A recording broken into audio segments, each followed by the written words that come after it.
ఒక్కసారి తింటే అస్సలంటే అస్సలు మర్చిపోలేని కూర.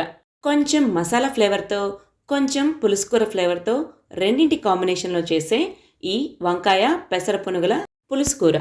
ఇదైతే టేస్ట్‌లో మాత్రం సూపర్ అండి. దీన్ని ఎలా చేసుకోవాలో చూద్దాం. మంచి ప్రోటీన్ ఉన్నటువంటి పెసలు, ఇలా ముడి పెసలు తీసుకుంటే ఇంకా మంచిది. మీ దగ్గర లేనప్పుడు పెసల పప్పుతో అయినా చేసుకోవచ్చు. దబ్బ పెసలతో కూడా చేసుకోవచ్చు. ఈ 1:30 కప్పు పెసల్ని 3, 4 గంటల పాటు నీళ్ళలో నానబెట్టండి.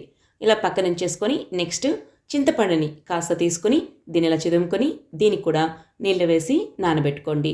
కూర స్టార్ట్ చేయడానికి బిగినింగ్ వర్క్ అనేది ఇదే. సో గ్రౌండ్ వర్క్ ఫినిష్ అయిపోయింది. నెక్స్ట్ ఇప్పుడు 3-4 అవర్స్ తర్వాత పెసలు అనేది నానిపోయింది. అట్లీస్ట్ 2 అవర్స్ అయినా నానేలాగా చూసుకోండి.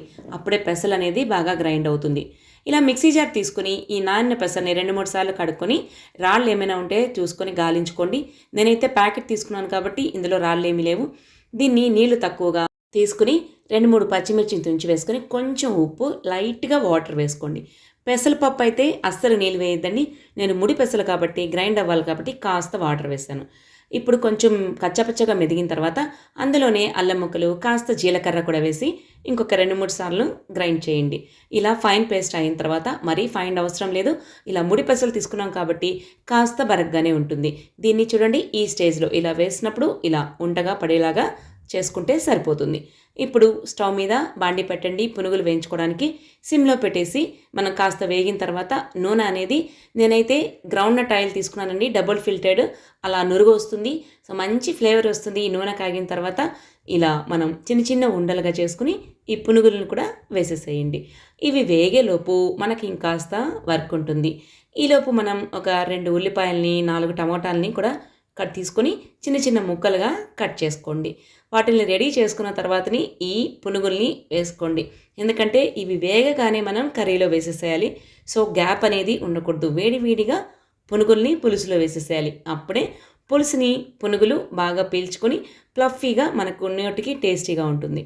ఇప్పుడు ఆ పునుగులు వేసిన తర్వాత స్టవ్ మీద ఇంకో బండి పెట్టి ఆయిల్ వేసి ఆవాలు, జీలకర్ర వేయండి. ఇవి చిటపట అనేటప్పుడు 2 పచ్చిమిర్చి చీల్చి వేసుకోండి.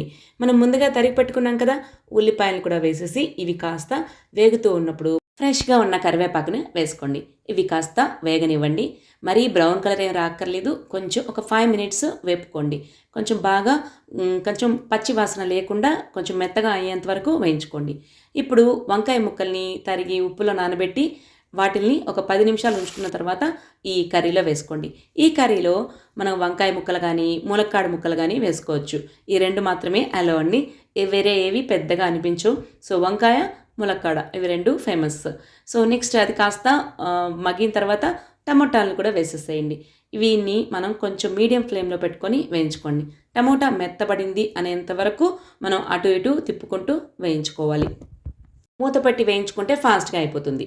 ఇప్పుడు అల్లం వెల్లుల్లి పేస్టు, పసుపు, కారం, ధనియాల పొడి, మనకు అంటే ఫ్లేవర్ కోసమని ధనియాల పొడి కూడా, కాస్త కల్లుప్పు కూడా వేసేసేయండి. కాస్త అటు ఇటు తిప్పుతూ ఈ ఉప్పు, కారం, ధనియాల పొడి, అల్లం వెల్లుల్లి పేస్టు ఇవన్నీ కూడా వంకాయలకి బాగా పట్టేంత వరకు బాగా అటు ఇటు కలుపుకోండి. మొత్తం బాగా టమోటా కూడా మగ్గేంత వరకు మొత్తంగా తీసుకోండి. ఈ లోపల అది మగ్గుతూ ఉంటుంది కదా, ఇప్పుడు మనం చింతపండు ముందుగా నానబెట్టాం కదా, దాని జ్యూస్ తీసుకోండి. ఈ చింతపండు రసాన్ని ఇందులోకి వేసేసేయండి. వంకాయలు హాఫ్ వరకు ఉడికిన తర్వాత ఈ చింతపండు రసాన్ని వేస్తే వంకాయ కూడా బాగా ఉడికిపోతుంది. చూడండి ఇలా మొత్తం అంతా కలిసేలాగా ఈ చింతపండు రసంలో వంకాయ ఉడుకుతుంది కాబట్టి వంకాయ కూడా తినేటప్పుడు కమ్మగా ఉంటుంది. రిమైనింగ్ వంకాయ కూడా బాగా ఉడికిపోయిన తర్వాత ఇంకాస్త ఒక గ్లాస్ వరకు నీళ్ళని వేయండి. ఎందుకంటే ఈ పునుగులు వేసిన తర్వాత వాటర్ అంతా కూడా ఇంకిపోతుందనమాట. కాస్త జ్యూసీగా ఉండాలి. ఆ స్టేజ్లో మనం కాస్త మూత పెట్టి కొంచెం పొంగు వచ్చేంత వరకు మనం ఉడికించాలి. చూడండి ఇలా పొంగంతా వచ్చిన తర్వాత నూనె పైకి తేలి స్టేజ్లో ఈ పెసర పునుగులు వేయించుకుంటూ ఉన్నాం కదా, అవి వేగిపోయాయి. 2-3 ఆయిల్ వస్తాయి మనం వేసుకున్న దాంతో. ఈ 2-3 ఆయిల్ని తీసుకొని పక్కకి సపరేట్ చేసుకోండి. కొంచెం గోల్డెన్ బ్రౌన్లో ఉంటే సరిపోతుంది.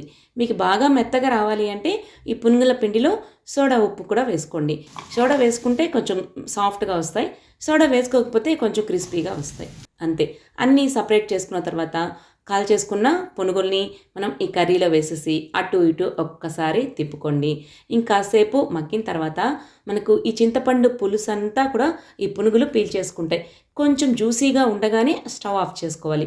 లాస్ట్‌లో కొత్తిమీరతో గార్నిష్ చేసుకుంటే మనకు వేడి వేడిగా టేస్టీగా ఉండే పునుగుల కూర వంకాయతో రెడీగా ఉంటుంది. పునుగులు వంకాయ పులుసు అనేది చాలా కమ్మగా ఉంటుంది. ఒక్కసారి చేసుకొని తినండి. మళ్ళీ మళ్ళీ అడుగుతారు మీ ఇంట్లో. నాది గ్యారంటీ. చూసారు కదా! నచ్చిందా? ట్రై చేస్తారా? వీడియో నచ్చితే లైక్ చేయండి. మన ఛానల్ ముదిరెడ్డి సరీస్ కిచెన్ దీన్ని సబ్స్క్రైబ్ చేసుకుని మీ ఫ్రెండ్స్ అండ్ ఫ్యామిలీ మెంబర్స్‌కి షేర్ చేయండి. మీ లైక్స్ అండ్ కామెంట్సే నాకు మోటివేషన్. మరో వీడియోతో మళ్ళీ కలుద్దాం. బాయ్.